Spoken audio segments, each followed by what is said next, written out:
सारे जहां से अच्छा हिंदुस्तान हमारा हमारा।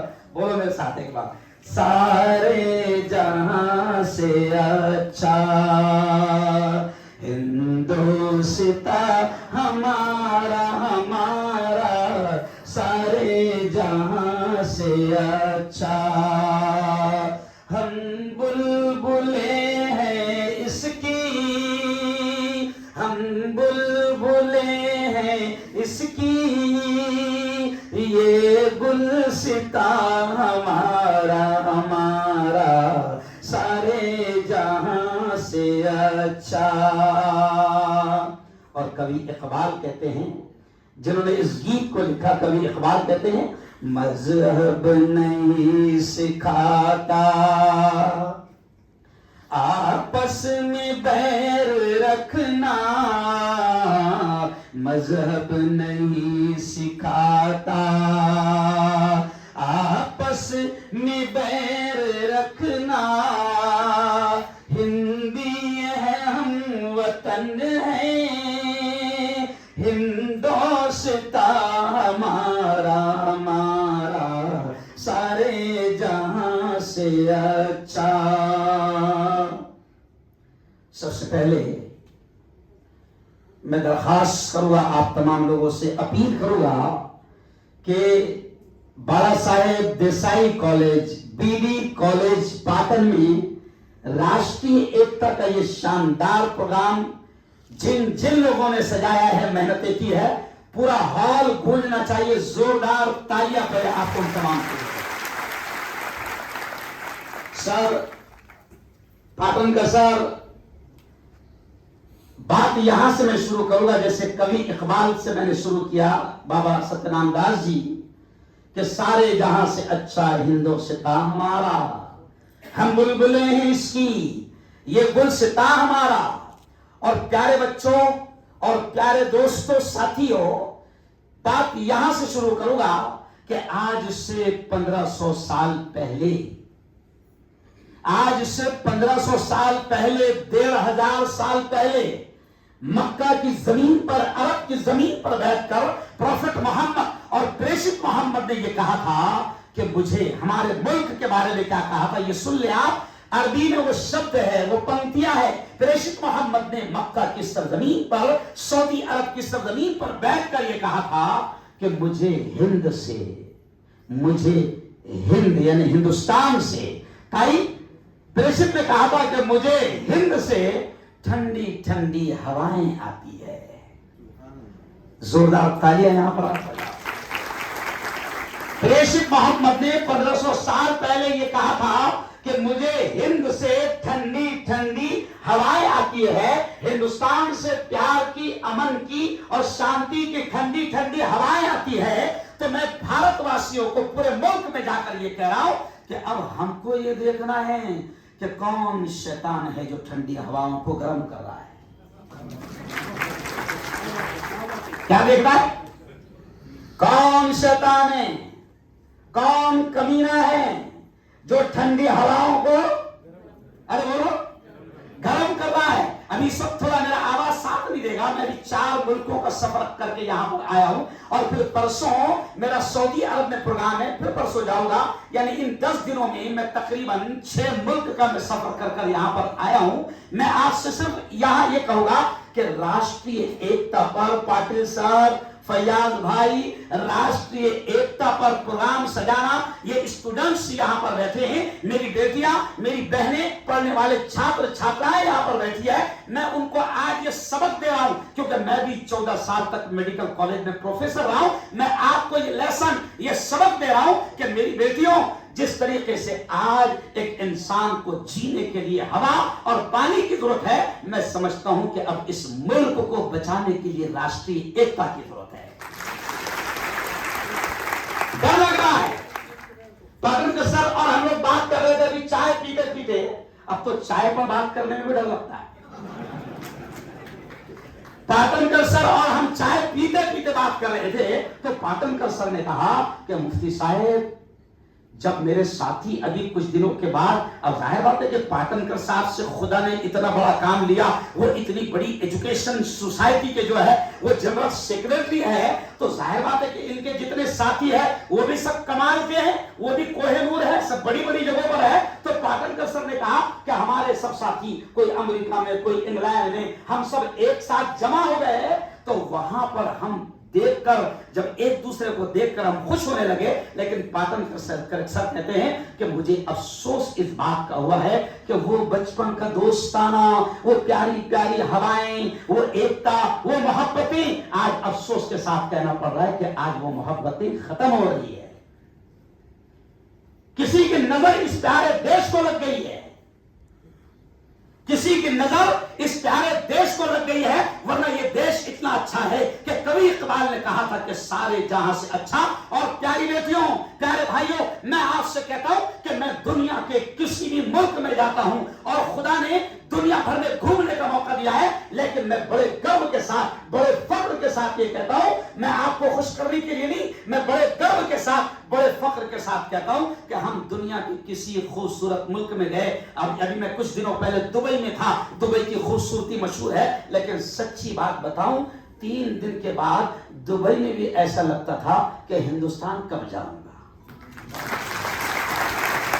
ये शान है मेरे देश की, लेकिन क्या करें, आज ये कॉलेज में प्रोग्राम है, कॉलेज में मैं समझता हूं पवार साहब, अब तो बच्चों को ये सबक पढ़ाना और सिखाना जरूरी है कि बेटा बायोलॉजी के साथ अब तुमको एकता भी सीखना पड़ेगी, केमिस्ट्री के साथ अब तुमको एकता भी सीखना पड़ेगी, मेडिकल के साथ अब आपको एकता भी सीखना पड़ेगी, आर्ट के साथ अब आपको एकता भी सीखना पड़ेगी, क्योंकि इन हवाओं में नफरती चिंटुओं ने ऐसा जहर घोल दिया है कि अब आए मेरी बेटी, अगर मैं उसको ट्यूशन भेजूं, मेरी बेटी अगर मैं उसको मदरसे भेजूं, स्कूल भेजूं, कॉलेज भेजूं, तो नफरतों का जहर ऐसा घोल दिया गया है कि डर लगता है कि मेरी बेटी स्कूल जा रही है, कॉलेज जा रही है, ट्यूशन जा रही है, डर लगता है कि वो सही सलामत वापस आएगी या नहीं आएगी। तो ये किसका काम है? ये आपका और मेरा काम है कि हम इस प्यारे देश को बचाए, हम ये संदेश दे कि लड़ाई झगड़ा किसी समस्या का हल नहीं है, हम ये पैगाम दे कि लड़ाई झगड़ा किसी समस्या का हल नहीं है। अभी 2 दिन पहले नेशनल राष्ट्रीय एकता सम्मेलन था, मैंने वहां पर भी हजारों की तादाद में मेरे हिंदू भाई, मेरी हिंदू बहनें वहां जमा थी, तो मैंने वहां पर पाटनकर सर एक शेर कहा, हिंदुओं से भी मैं कहता हूं, मुसलमानों से भी मैं कहता हूं कि लड़ाई झगड़ा किसी मसले का हल नहीं है। मैं एक पंक्ति कहता हूं कि दुनिया में अमन और प्यार के किस्से लिखेगा कौन? दुनिया में अमन प्यार के किस्से लिखेगा कौन? और आपस में कट मरेंगे तो आखिर बचेगा कौन? दुनिया में अमन और प्यार के किस्से लिखेगा कौन?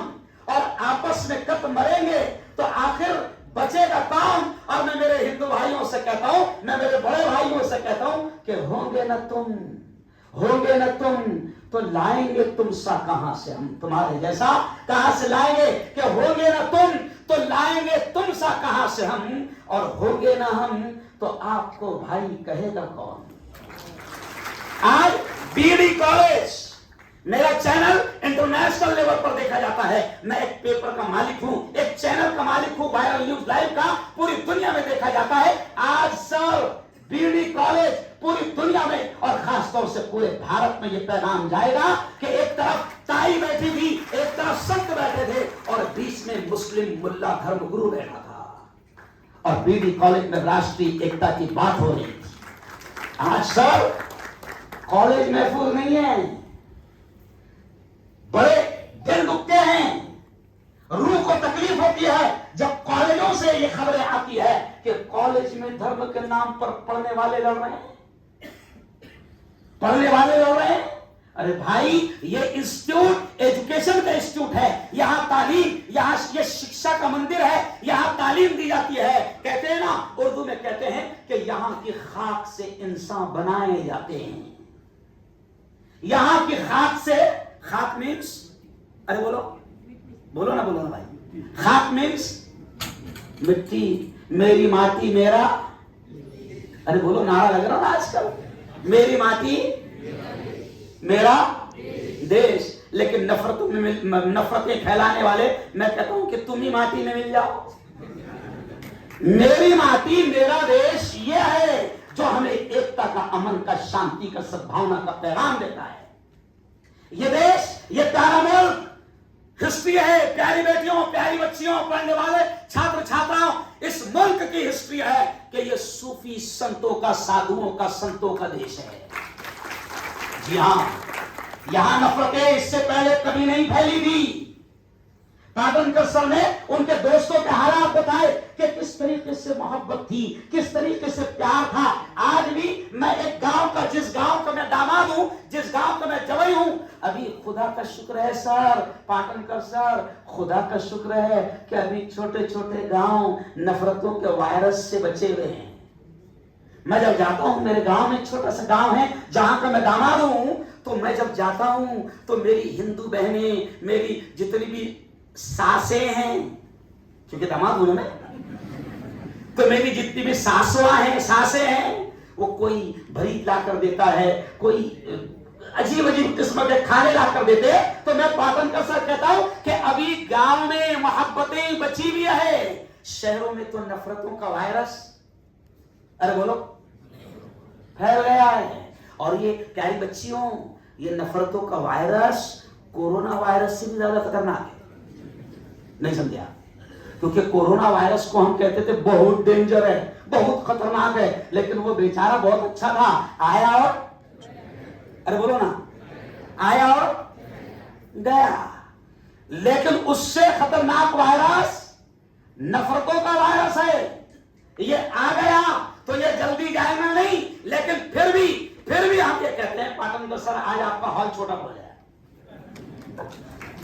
फिर भी हम ये कहते हैं, यानी ये प्रोग्राम बता रहा है कि इस वक्त इस देश को ऐसे ही प्रोग्राम की सख्त जरूरत है। तो मैं प्यारी बेटियों आपसे कह रहा हूं कि नफरतों का वायरस खतरनाक वायरस है, ये कोरोना वायरस से भी ज्यादा खतरनाक है। इसलिए नफरतों के वायरस को हमें मारना है। और इस कॉलेज में, इस स्कूल में, जहां आप केमिस्ट्री सीख रहे हैं, जहां आप मेडिकल साइंस सीख रहे हैं, जहां आप बायोलॉजी सीख रहे हैं, मैं आपसे कहता हूं कि प्यारी बेटियों, प्यारे बच्चों, इस कॉलेज से आप इंशाअल्लाह, मुझे यकीन है, क्योंकि बीडी कॉलेज जिस तरीके से राष्ट्रीय एकात्मता परिषद सजा रहा है, मुझे यकीन है कि यहां से निकलने वाला हर बच्चा एकता, मोहब्बत, अमन और शांति का पैगाम लेकर पूरे मुल्क में जाएगा। और मैं एक शेर कहता हूं, प्यारी बेटियों, दिल खुश हो जाएगा। मैं एक शेर कहता हूं कि जरूरत इस बात की है, मैं कहता हूं कि हवेली झोपड़ी सबका मुकद्दर फूट जाएगा। बहुत गौर से सुनना कि हवेली झोपड़ी, आज देश ना बहुत प्यारा है, अगर आपस में लड़ेंगे तो तकदीर फूट जाएगी, खत्म हो जाएगा। शायर कहता है, कवि कहता है कि हवेली झोपड़ी सबका मुकद्दर फूट जाएगा। अगर ये साथ हिंदू और मुस्लिम छूट जाएगा, अरे दुआ करो, प्रार्थना करो, दुआ करो, ये प्यार के रिश्ते रहे कायम। ये रिश्ते टूट जाएंगे तो भारत टूट जाएगा। लेकिन आज भारत को तोड़ने की साजिशें फिर हो रही है। देखो, हम लोग पढ़ते हैं किताबों में कि अंग्रेजों ने बहुत लंबा राज यहां पर किया। उसकी एक वजह थी, उन्होंने देख लिया था कि अगर यहां ज्यादा दिनों तक रहना है तो उनको एक मंत्र मालूम था, और वो मंत्र था कि ज्यादा दिन तक रहना है तो डिवाइड एंड, अरे बोलो ना, उनको मालूम था ना कि अगर ज्यादा दिनों तक रहना तो क्या करना पड़ेगा, लड़ाओ और राज करो। तो अंग्रेजों को यह मंत्र याद था, इसलिए ने बहुत कोशिश की, और जितना लड़ाने में वो कामयाब रहे उतना वो यहां पर रहे। लेकिन जब एकता आ गई, ये जमीयत उलमा जिसका जिक्र अभी साधु महंत दास जी ने कहा कि मैं जमीयत उलमा से 10 साल से हमारे साथ जुड़े हैं। और मेरी बेटियों, आपको यह भी बता दूं हिस्ट्री कि जमीयत उलमा जिसका मैं खुद जलगांव जिले का 10 साल से अध्यक्ष हूं, ये जमीयत उलमा पाटनकर सर 125 ईयर 125 साल हो गए Jamiat Ulama freedom fighter movement है, जो इस देश की आजादी के लिए आगे बढ़कर काम कर रही थी। और आपके नॉलेज में और बढ़ोतरी कर दूं कि जमीयत उलमा ये वो संगठन है कि जिसने उस वक्त जब देखा कि अंग्रेज हिंदुओं को मुसलमानों को आपस में लड़ाकर राज करना चाह रहे, तो जमीयत उलमा ने देखा कि अब इनसे अकेले लड़कर जंग नहीं जीती जा सकती, मुल्क को आजाद कराया नहीं जा सकता। तो पाटनकर साहब, जमीयत उलमा ने उस जमाने में महात्मा गांधी को अपने पैसों से, अपने फंड से पूरे भारत में घुमाया और राष्ट्रीय एकता का माहौल बनाया ताकि हिंदुस्तान को आजाद कराने में अंग्रेजों के साथ लड़ा जा सके। आज 10 साल से जमीयत उलमा के प्लेटफॉर्म और स्टेज से महंत दास जी खुद राष्ट्रीय एकता और अमन का काम कर रहे हैं। हमारा मानना है सर, हमारा मानना है कि आग को आग से नहीं बुझाया जा सकता। क्या है बच्चों? आग को आग से, अरे बोलो, आग को बुझाने के लिए पेट्रोल की जरूरत है ना? अरे बोलो मैं यार, आग को आग से नहीं बुझाया जा सकता।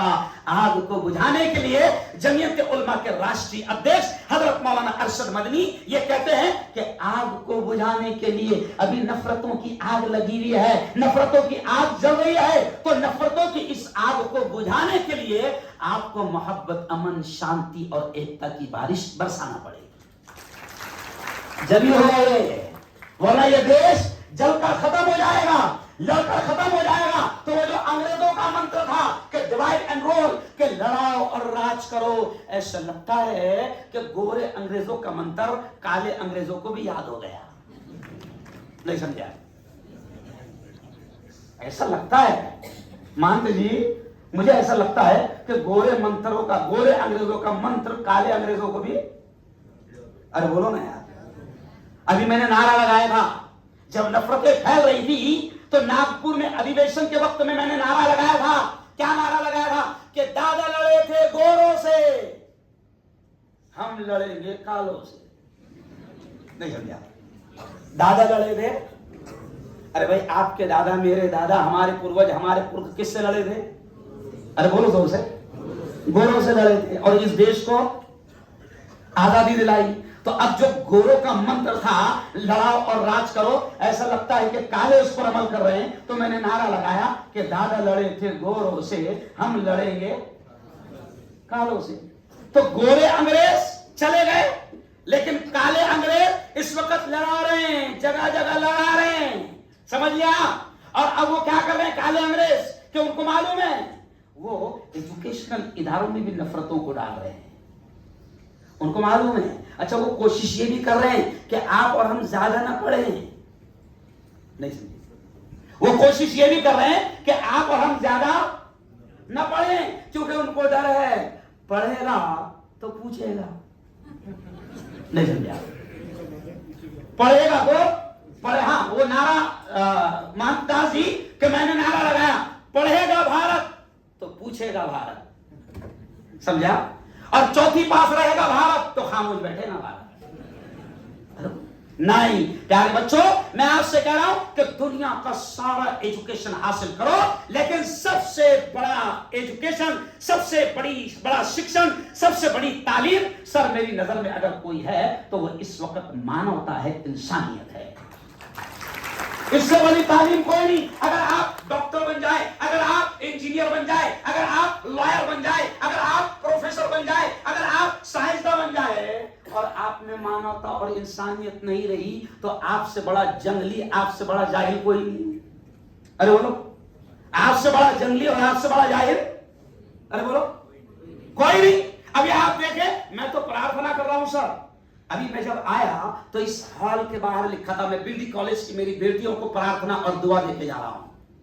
यहां बाहर लिखा था हॉल के ऊपर, डॉक्टर, अरे बोलो ना, APJ अब्दुल कलाम। क्यों भाई? इस शख्स ने मेरे देश को वो दिया कि जिसका एहसान हम सब पर है।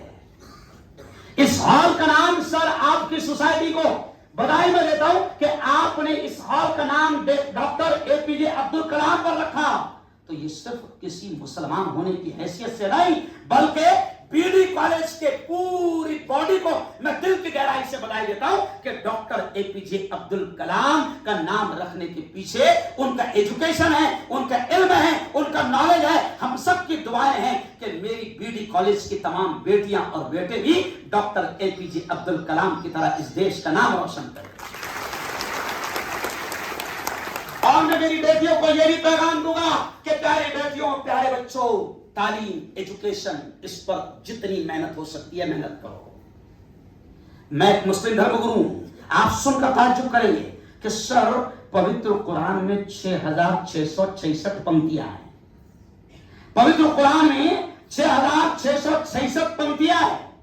पर सर पवित्र कुरान में नमाज का भी ऑर्डर है, ज़कात का भी ऑर्डर है, हज का भी ऑर्डर है और भी बहुत सारे 6666 ऑर्डर पवित्र कुरान में आए हैं। लेकिन सर पवित्र कुरान में नमाज का ऑर्डर पहले नहीं आया, हज का ऑर्डर पहले नहीं आया, रोजे का ऑर्डर पहले नहीं आया, ज़कात का ऑर्डर पहले नहीं आया। मेरी बेटियों, पवित्र कुरान में सबसे पहले जो ऑर्डर आया वो है इकरा। इकरा शब्द आया अरबी का इकरा, और इकरा शब्द के माने हैं शिकार।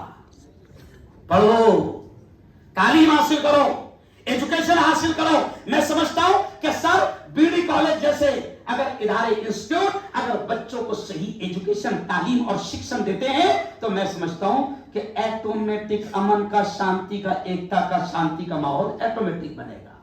मैं मेरी बेटियों से कहूंगा और मुसलमानों से मैं जगह जगह कहता हूं कि पवित्र कुरान में रोजे नमाज का ऑर्डर पहले नहीं आया। पवित्र कुरान में सबसे पहले ऑर्डर आया इकरा, यानी पढ़ो पढ़ो। तो मैं अक्सर एक शेर कहता हूं, बेटियों तालीम कितनी जरूरी है, शिक्षण कितना जरूरी है, एजुकेशन कितना जरूरी है। क्योंकि एक कॉलेज में ये प्रोग्राम हो रहा है तो मैं ये भी संदेश आपको देकर जाऊंगा कि मेरी बेटियों शिक्षण कितना जरूरी है। कि एक कवि ने बड़ा प्यारा शेर कहा है, पाटनगर सर, किसी कवि ने कहा है कि जिंदगी मांगो किसी से न मोहब्बत मांगो, जिंदगी मांगो किसी से न मोहब्बत मांगो, तख्त मांगो न कोई ताजो हुकूमत मांगो। झूठी दुनिया है ये, झूठी दुनिया है ये। दुनिया की न शोहरत मांगो, सिर्फ अल्लाह से, सिर्फ भगवान से, सिर्फ परमेश्वर से, सिर्फ अल्लाह से तुम इल्म की दौलत मांगो। क्या मांगो ऊपर वाले से? अरे बोलो, इल्म। तख्त मत मांगो। देखो मैं हंसते हंसते कह रहा हूं, तख्त की कोई हैसियत नहीं, किसको भी मिल जा रहा। देख लिया तख्त की, सर तख्त की कोई हैसियत नहीं सर, कोई भी आ रहा, कोई भी बैठ जा रहा। चलो उसकी प्रैक्टिकल मिसाल, फैक्ट, और ये गलत भी नहीं है, गलत भी नहीं है, गलत भी नहीं है। देखो अपने महाराष्ट्र का तख्त किसको मिला? ये कोई टिप्पणी भी नहीं है, फैक्ट है। महाराष्ट्र का तख्त किसको मिला? हमारे यार आप लोग एजुकेटेड हैं, रिक्शा वाले को। अरे फैक्ट है ना यार, ये महाराष्ट्र का तख्त किसको मिला? रिक्शा वाले को, ऑटो वाले को। और भारत का तख्त, भाई ये कोई गलत बात थोड़ी है। वो खुद कहते हैं फख्र से कि मैंने इस प्लेटफॉर्म पे चाय बेचा है, वो खुद गर्व से कहते हैं कि मैंने इस प्लेटफॉर्म पे। तो आप ये प्यारी बेटियों, मैं आपको कह रहा हूं कि तख्त, ताज, हुकूमत, सर इनको समझाना इसलिए भी जरूरी है क्योंकि आजकल एजुकेशनल इंस्टीट्यूट में भी राजनीति का भूत घुसता जा रहा है। प्यारे बच्चे भी जो है आजकल इलेक्शन में, प्यारे बच्चों आपकी पढ़ने की उम्र है, आपकी एजुकेशन की उम्र है। अच्छे से पढ़ो, अपनी काबिलियत बनाओ, अपनी सलाहियत बनाओ। जितना वक्त है वो एजुकेशन पर, तालीम पर, किताबों में, स्टडी पर, लैब में, प्रैक्टिकल पर खर्च करो। जिस दिन आप अच्छी तालीम ले लेंगे तो फिर सारी चीजें आपके कदमों में आ जाएगी। तो मैं कहता हूं कि जिंदगी मांगो किसी से, ना मोहब्बत मांगो, तख्त मांगो, ना कोई ताजो हुकूमत मांगो। झूठी दुनिया है ये, दुनिया की ना शोहरत मांगो, सिर्फ अल्लाह से तुम इल्म की दौलत मांगो। और इल्म, एजुकेशन खुदा से क्यों मांगो? प्रार्थना किया करो चलते फिरते, क्योंकि सारी चीजें सिर्फ रटने से नहीं आती, बल्कि कुछ चीजें गॉड गिफ्ट भी, अरे बोलो, होती है। तो मांगा करो परवरदिगार से, अपने परमेश्वर से मांगा करो एजुकेशन, शिक्षण। क्यों शिक्षण, क्यों शिक्षण जरूरी है? तो आगे किसी ने कहा है कि इल्म इंसान को इंसान बना देता है। इल्म एजुकेशन, इल्म इंसान को इंसान बना देता है। इल्म सोई हुई तकदीर, बोलो जोर से। सर आपके यहां शायर भी है। इल्म इंसान को इंसान बना देता है, इल्म सोई हुई तकदीर जगा देता है। और इल्म सीखोगे तो तकदीर संवर जाएंगी, इल्म सीखोगे तो तकदीर संवर जाएगी, जिंदगी वरना अंधेरों में गुजर जाएगी। और इल्म जिसको नहीं, ये पंक्ति सुनना कि इल्म जिसको नहीं मंजिल वो कहां पाता है, इल्म जिसको नहीं मंजिल वो कहां पाता है, ठोकरें राह में खा खा के ही मर जाता है। तो आपको क्या मेहनत करना है? तालीम, एजुकेशन, शिक्षण। और फिर मैं अपनी बात को समेटते हुए कहूंगा कि भाई हम पवित्र कुरान को जब पढ़ते हैं तो सर बड़ी प्यारी पंक्ति मिलती है पवित्र कुरान में, बड़ी प्यारी पंक्ति। हम देखो, आप लोगों ने कभी मुसलमानों की शादियों में गए हो ना, शादियों में, तो शादी में जब मुल्ला पहली पंक्ति पढ़ता है तो क्या है मालूम उसका मतलब? मुल्ला जब पहली पंक्ति पढ़ता है, या अय्युहन्नास इत्तकू रब्बकुमुल्लज़ी खलक़कुम मिन नफ्सिन वाहिदा। अच्छी तर्जुमा, उसका ट्रांसलेट सुनेंगे तो आप हैरान हो जाएंगे। पवित्र कुरान की यह पंक्ति मुल्ला पढ़ता है, या अय्युहन्नास इत्तकू रब्बकुम अल्लज़ी खलक़कुम मिन नफ्सिन वाहिदा। इसका मतलब है परवरदिगार ये कहता है, ऐ तमाम इंसानों। वहां मुसलमानों नहीं कहा, कुरान में मुसलमानों लफ्ज नहीं है कि वह मुसलमानों को संदेश दिया जा रहा, नहीं। जुर्म हमारा भी है सर कि हमने छुपा कर रखा है, नहीं समझा?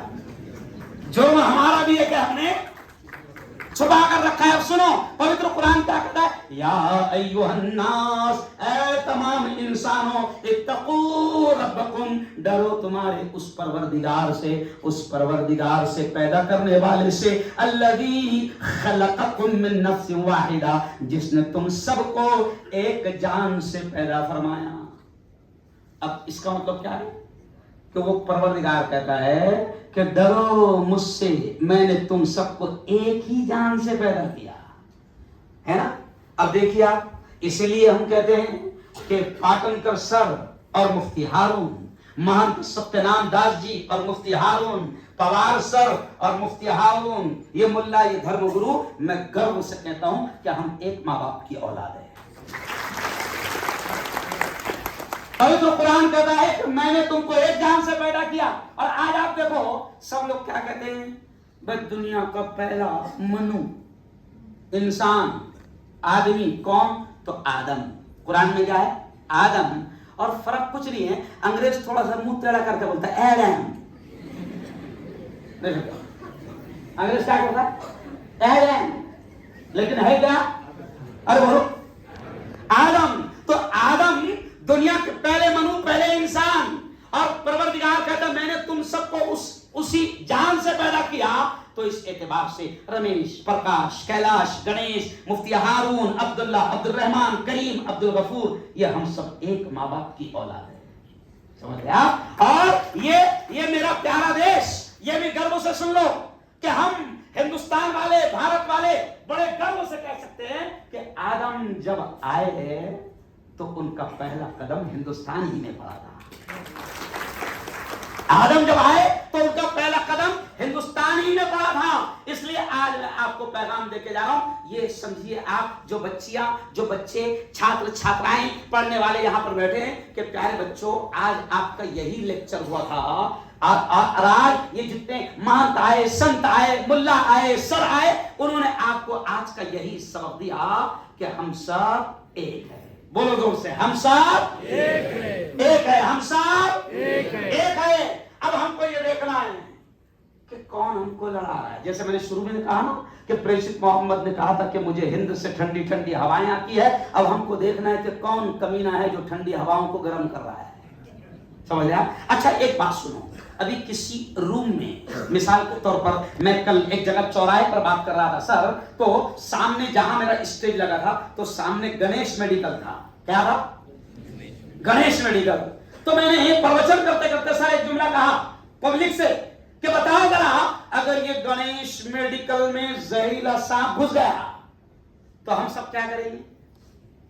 अरे बोलो ना, सबकी तमन्ना क्या रहेगी कि किसी भी तरीके से सांप बाहर निकले।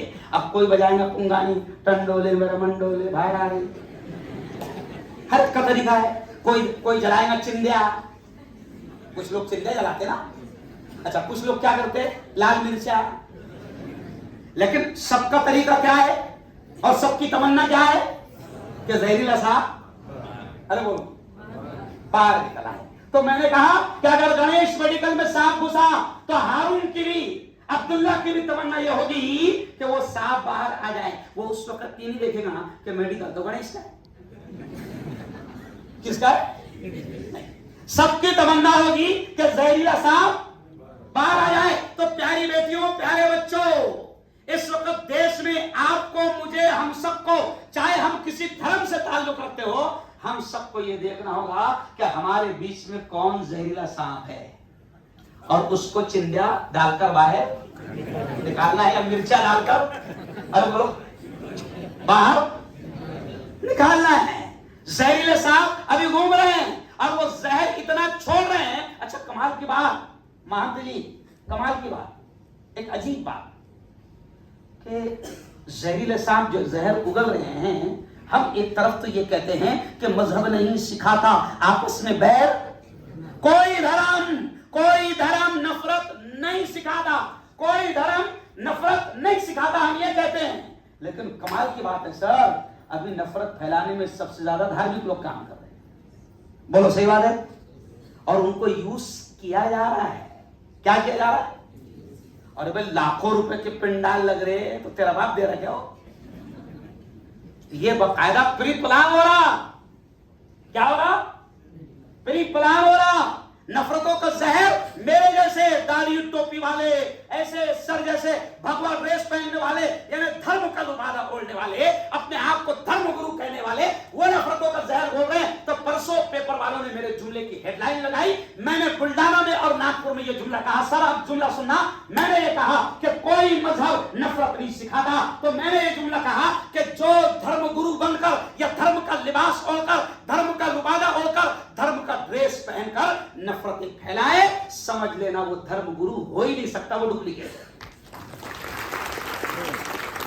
क्योंकि अगर वो धर्म गुरु होता तो जर्रा बराबर भी उसके जबान से नफरतें, अरे बोलो, नहीं आती।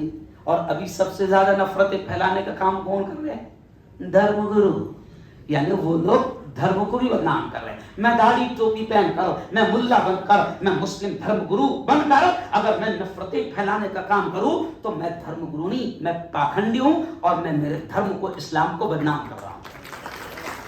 क्योंकि मेरा इस्लाम तो ये कहता है, मेरे प्रेषित ने तो सर ये कहा, मेरे प्रेषित ने तो ये कहा, इरहमू मन फिल अर्ज़ यरहमुकुम मन फिस समा। हमारे प्रेषित ने ये कहा कि तुम जमीन वालों पर रहम करो, तुम जमीन वालों पर रहम करो, आसमान वाला तुम पर रहम करेगा। तो हम तो उस नबी के मानने वाले हैं। हमारे प्रेषित ने तो यहां तक कह दिया कि तुम जमीन वालों पर, अगर हमारे प्रेषित ने यहां तक कह दिया कि अगर कोई तुम्हारा पड़ोसी है, सुन लो ये जुमला, अगर तुम्हारा कोई पड़ोसी है, और हमारे प्रेषित कहते हैं अगर तुमने पड़ोसी का ख्याल नहीं रखा तो खुदा तुम्हारी नमाजों को, तुम्हारे रोजों को, जो 1 महीना तुम भूखे रहे और तुम्हारा पड़ोसी भूखा था, और अगर तुमने उसका ख्याल नहीं रखा तो प्रेषित कहते कि वो खुदा, वो रब, वो अल्लाह तुम्हारी प्रार्थना को, तुम्हारे रोजों को, तुम्हारी नमाजों को तुम्हारे मुंह पर फेंक कर मार दे। हमारा प्रेषित तो हमें ये सिखाता है कि पड़ोसी का ख्याल रखो, और उसमें मुसलमान पड़ोसी नहीं रहा, ओनली पड़ोसी रहा। क्या रहा? अरे बोलो, पड़ोसी, ओनली पड़ोसी। ये नहीं बोले प्रेषित ने कि अब्दुल्ला रहेगा तो ख्याल रखना, गणेश रहेगा तो सोचना बाद में। देखिए प्रेषित ने सिर्फ क्लियर ये कहा कि तुम्हारा पड़ोसी अगर परेशान है, भूखा है, और अगर तुमने उसका ख्याल नहीं रखा, तुमने उसको खिलाने का इंतजाम नहीं किया, अगर वो बीमार है और तुमने उसकी दवाओं का इंतजाम तुम कर सकते थे, खुदा ने तुमको दिया था, और अगर तुमने उसकी दवाओं का इंतजाम नहीं किया, उसके दुख दर्द में तुमने साथ नहीं दिया, तो प्रेषित कहते हैं कि खुदा तुम्हारी नमाजों को, तुम्हारी इबादतों को तुम्हारे मुंह पर फेंक कर मार देगा।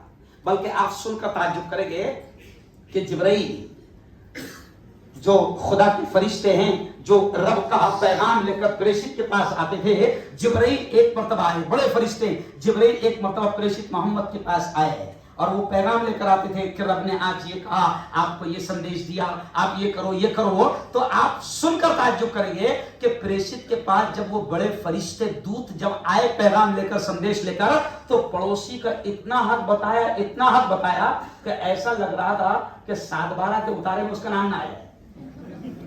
नहीं समझा? 7-12 के उतारे में उसका इतना हक है। तो प्रॉब्लम क्या हो गया सर पाटनकर साहब कि हम जिस धर्म के हैं, हम कहते हैं आपको आपका धर्म मुबारक, आप जिस धर्म के हैं आपको आपका धर्म मुबारक, आप रहिए वहां, लेकिन आप अगर धर्म के नाम पर नफरतें फैला रहे हैं तो आप अपने धर्म को भी बदनाम कर रहे हैं, क्योंकि आपका धर्म भी ये चीज नहीं सिखाता, मेरा धर्म भी ये चीज नहीं सिखाता।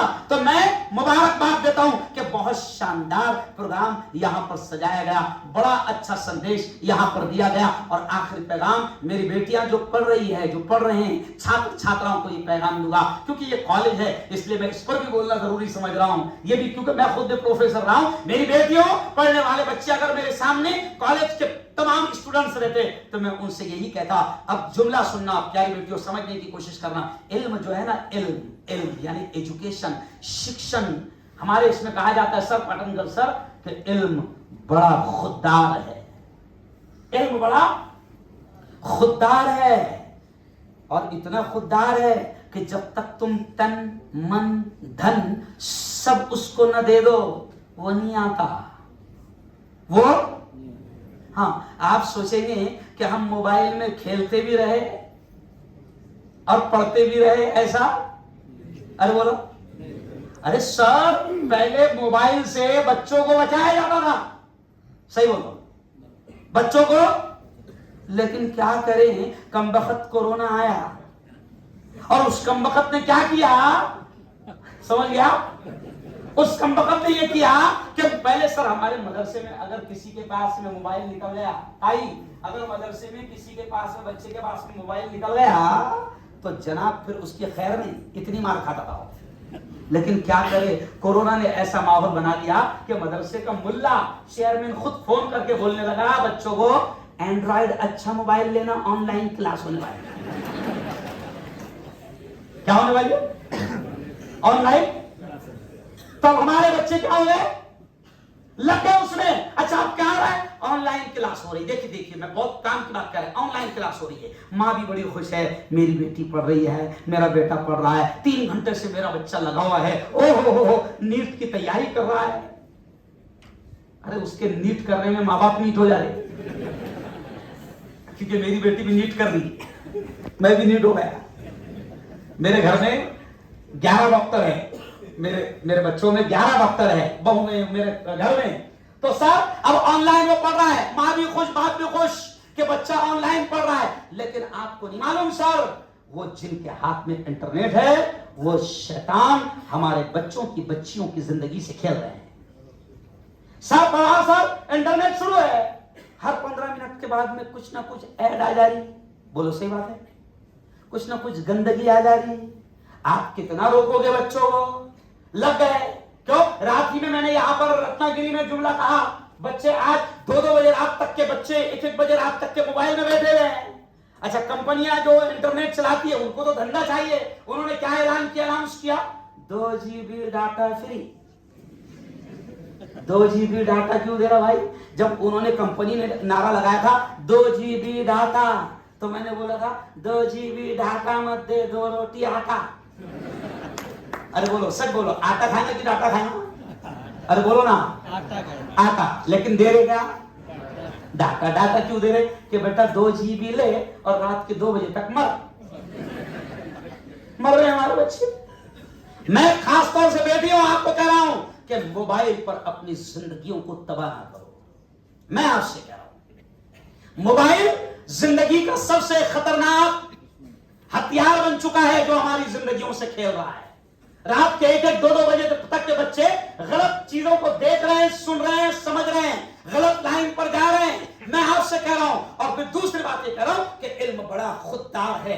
इतनी आसानी से नहीं आता। तन मन धन सब कुछ उसको देना पड़ेगा। और एक और बात सुन लो, जिन टीचरों से आपको इल्म आ रहा है, बायोलॉजी आपको पढ़ा रहा है, एक टीचर केमिस्ट्री आपको पढ़ा रहा है, एक टीचर आपको मैथ पढ़ा रहा है, एक टीचर आपको इंग्लिश पढ़ा रहा है, एक टीचर आपको मराठी पढ़ा रहा है, एक टीचर आपको साइंस पढ़ा रहा है, तो ये जो पढ़ा रहे हैं ना, सुन लो मेरी बेटियों मेरे बच्चों, कि जिन टीचरों से एजुकेशन आ रहा है उनकी बहुत कदर करना, वरना इल्म डिग्रियां तो आ जाएगी मगर इल्म की रोशनी, इल्म का नूर और इल्म की बरकतें आपको नसीब नहीं होगी। डिग्रियां तो आ जाएगी मगर इल्म की जो रोशनी है, शिक्षा की जो किरण है, जो रोशनी है, जो बरकतें, वो नसीब नहीं होगी। तो प्यारे बच्चों, अपने टीचरों का एहतराम, उनकी इज्जत बहुत बहुत करना, तब जाकर इल्म आएगा। फिर आखिर में यही कहूंगा कि फिलहाल आपको जैसे राष्ट्रीय एकता का आज हमने प्रोग्राम लिए,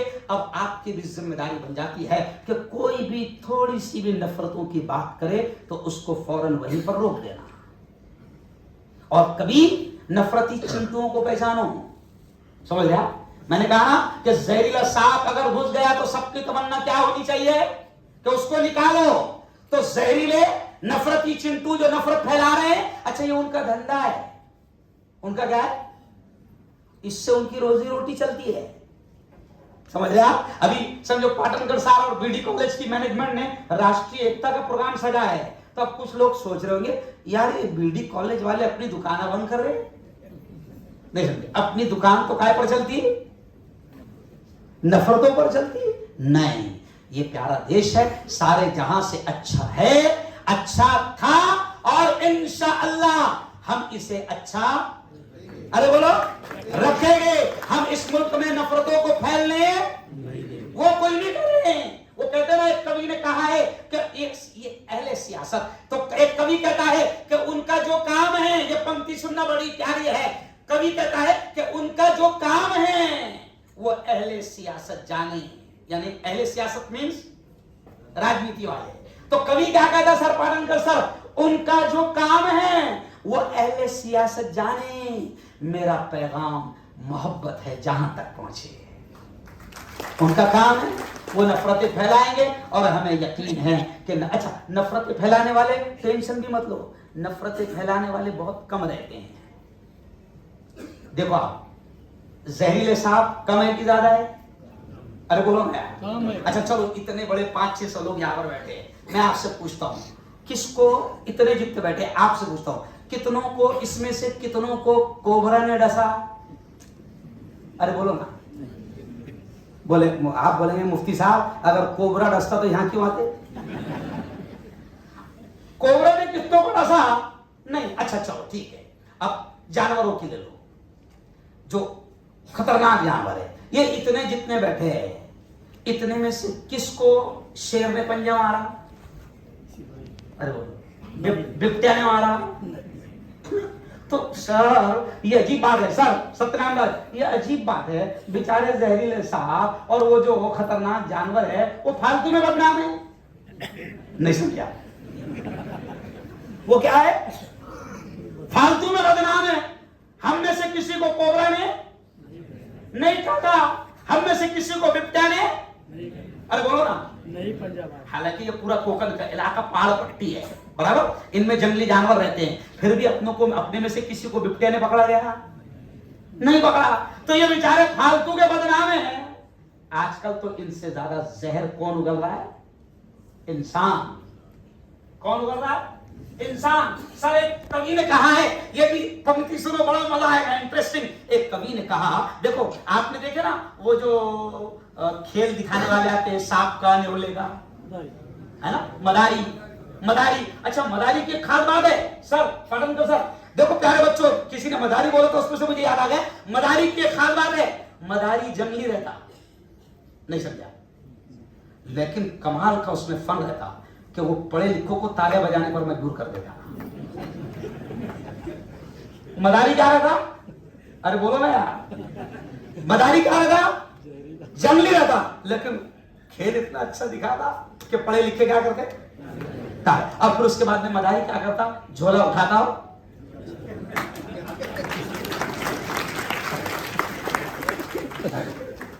गया। मदारी ये करता, मदारी क्या करता, हो गया खेल भाइयों बहनों अब हम चले।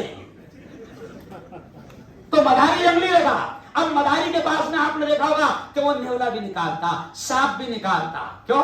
ठीक है। और जब खेल खत्म हो गया तो सांप को अंदर रख देता। तो किसी कवि ने क्या कहा है कि फालतू में बेचारे सांप बिच्छू बदनाम है, जहर तो इंसान बोल रहा है। तो किसी कवि ने कहा, जुमला सुनना बड़ा इंटरेस्टिंग है, कि मुकय्यद कर दिया, मुकय्यद, मुकय्यद मींस कैद, मुकय्यद कर दिया सांपों को ये कहकर सपेरों ने। जुमला सुनो, बड़ा प्यारा शेर है कि मुकय्यद कर दिया है कैद, मुकय्यद कर दिया सांपों को ये कहकर सपेरों ने। ये इंसानों को इंसानों से डसवाने का मौसम है। अब समझे कुछ? तो तालियां बजाओ। यानी सपेरों ने सांप को अंदर डाल दिया कि बेटा अभी तेरा काम नहीं है, तेरे में इतना जहर नहीं है जितना, अरे बोलो, इंसान में है। तो प्यारे बच्चों, प्यारी बच्चियों, हमें इंसान बनना है क्योंकि खुदा ने हमको इंसान बना कर दिया है। भाई हमको सांप बनाया गया खुदा ने? अरे बोलो ना। हमको चीता बिट्टे बनाया गया, हमको शेर बनाया गया, फिर काय के वास्ते दहाड़ रहा नहीं हो गया। कभी कभी सर मैं थोड़ा सा, ये मेरा पॉलिटिकल भाषण नहीं है, मैं पॉलिटिकल भाषण बहुत डेंजर करता हूं, तो मेरे नाम के आगे कभी कभी लिखे रहता, ऐसा लोग लिखते और जो सूत्र संचलन करते हैं, जैसे ताली कर रही है तो लोग बुलाते हैं मुझे, ऐसा बुलाते हैं, बेबाक, शेरे खानदेश। मैं बोलता शेर काय को बोल रहा, आवाज लाने में कोई इंसान क्या बनाया? शेर बना। शेर खानदेश भी मेरे भाई, खुदा ने मुझे क्या बनाया? तो हम सबको खुदा ने इंसान बनाया। तो इंसान बनाया तो इंसान रहना क्या रहे? इंसान बनाया तो इंसान रहे, और जमीन पर अच्छे से रहे, जमीन पर अच्छे से रहे। अभी देखो लोग चांद पर जा रहे, पहले भी लोग चांद पर गए, सब बड़ी प्यारी बात याद आ रही कहकर खत्म। पहले भी लोग चांद पर गए, बहुत अच्छी बात है। हम सलाम ठोकते हैं हमारे, अरे बोलो ना किनको? साइंटिस्ट को। मैं जानबूझकर रुक गया। हम सलाम ठोकते हैं किसको? क्योंकि जारे साइंटिस्ट है ना, सहरा पेन रहा दूसरा। वो हमारे इसमें कहावत है उर्दू में, मेहनत करे मुर्गा अन सुबह खाए अंडे। हमारे उसको कहावत क्या है? मेहनत करे मुर्गा ना सुबह खाए अंडे। तो अब पहले भी साइंस चांद पर गए और पवार साहब चांद पर आने के, चांद पर से आ गए तो उस वक्त न्यूज आई पेपर में, क्या न्यूज आई मालूम? चांद पर से आने के बाद कि हमने वहां पर देखा, हमने देखा कि चांद पर भी बस्ती बस सकती है। क्या सकती है? तो उस वक्त जैसी ये न्यूज आई तो मैंने मेरे भाषण में बोला कि चांद पर जा रहा है के वास्ते यहां अच्छे से रहना। अगर यहां अपने पाटन में जगह कम पड़ जाएगी तो रहेगी बात में। अगर पाटन में प्लॉट बचेंगे इसमें, अरे बोलो ना यार, पाटन में प्लॉट अगर बचेंगे वहां प्लॉटिंग करने का, वहां हवा मिल सकती है, वहां पानी। हमने देख लिया कि यहाँ पानी का इंतजाम भी, अरे यार है मेरे बाप, अच्छे से रहे 60-70 साल की, अरे बोलो जिंदगी है, प्यार से मोहब्बत से रहो। मैं मुबारकबाद देता हूं बीडी कॉलेज, बाला साहेब देसाई कॉलेज पाटन के तमाम ही अधिकारियों को, तमाम ही जिम्मेदारों को, जनरल सेक्रेटरी जिनकी दावत पर हम यहाँ तक आए, पाटनकर सर साहब को, पवार सर को, और जितने डिपार्टमेंट के जितने हेड है, डीन है, उन तमाम को, तमाम टीचर्स को, मेरी बहनों को, मेरी बेटियों को मैं बधाई देता हूं कि एक शानदार प्रोग्राम बीडी कॉलेज में राष्ट्रीय एकात्मता का आपने सजाया। लेकिन ये यहाँ पर खत्म नहीं होना चाहिए।